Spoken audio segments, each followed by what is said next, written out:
My grandmother would tell me stories about the olden days, before the coming of the white man, when all the lands would harmonize with nature. These were the days of the Aziza, the mythical fairy. According to the tales of the land of Dahomey, she was a protector of nature. She guided it and made it prospered. To demonstrate her power, I shall formulate it with a story.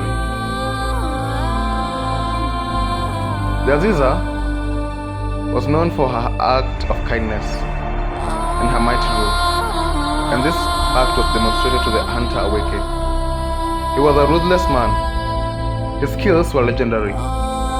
They were known throughout the land of Dahomey. He was also acknowledged by the king, whom one day assigned him a special task.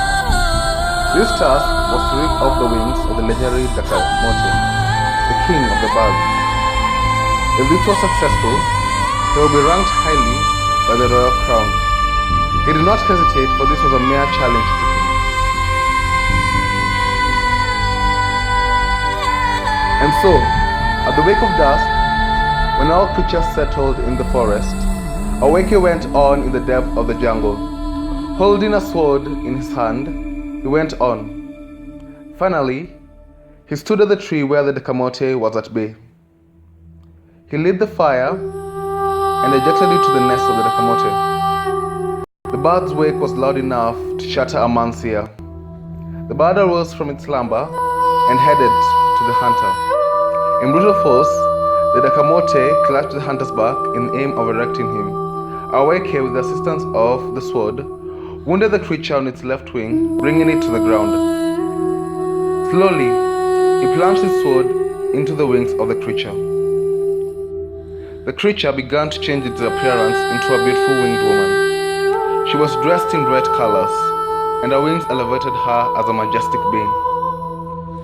She settled her hands onto the man's forehead and projected an image onto his mind.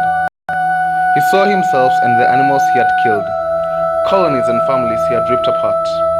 It was all too painful that he could not hold the flow of a teardrop.